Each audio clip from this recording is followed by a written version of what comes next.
साल 1999 का वो दौर, जब आतंकवादियों के वेश में पाकिस्तानी सेना आकर हमारी कारगिल की पहाड़ियों पर बैठ गई थी और फिर कारगिल युद्ध हुआ। भारत के कुछ सैनिक इस लड़ाई में, इस युद्ध में वीर गति को प्राप्त हो गए थे, शहीद हो गए थे। जब भारत की सरकार ने पाकिस्तान की सरकार से शहीदों के शव लौटाने के लिए कहा और शहीदों का शव लौटाने के लिए बात की, तो वहां से जवाब क्या मिला? जो जवाब मिला था आप सब जानते हैं और एक बार फिर हम आपको बताते हैं। जो जवाब मिला था उसे सुनकर आप चौंक जाएंगे। जवाब मिला था कि रवीना टंडन और माधुरी दीक्षित को हमारे पास भेज दीजिए, उनके बदले में हम 100 भेज देंगे आपके सिपाहियों की, आपके शहीदों के। पाकिस्तान की ये मांग भारत ने पूरी भी की, लेकिन जिस अंदाज में पूरी की और जिस अंदाज में पाकिस्तान को जवाब दिया गया था, वो पाकिस्तान को, दुश्मन देश को हमेशा याद रहेगा। आज हम आपको उसी पुराने किस्से की याद ताजा कराएंगे, उसी के बारे में बताएंगे। तो नमस्कार, मैं हूं आरिश अवस्थी और आप देख रहे हैं कंट्री कनेक्ट टीवी।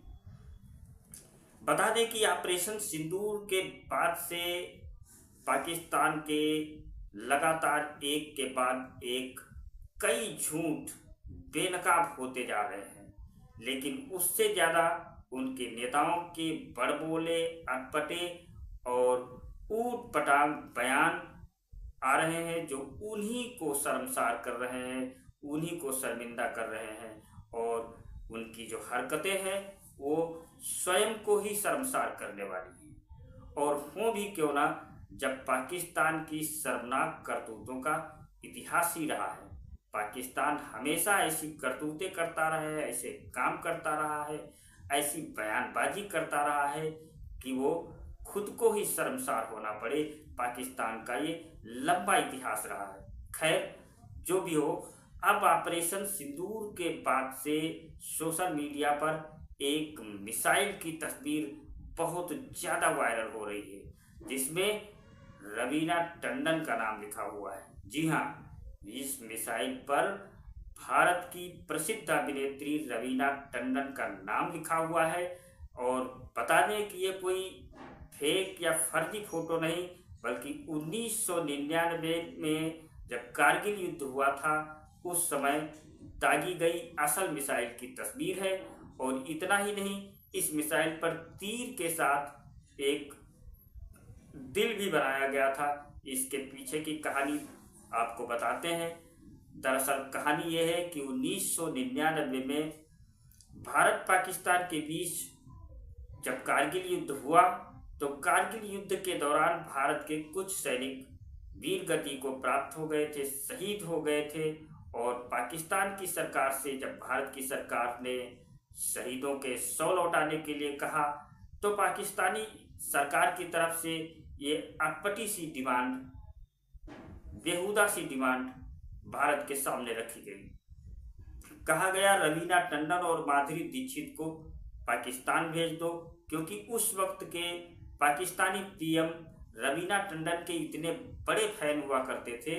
इस बारे में रवीना टंडन ने खुद मीडिया से बात की थी और एक इंटरव्यू में रवीना टंडन ने कहा था कि मैं सेना को सपोर्ट करने कारगिल गई थी, वहां मेरे फैन थे, इसलिए मेरा नाम लिखा गया था।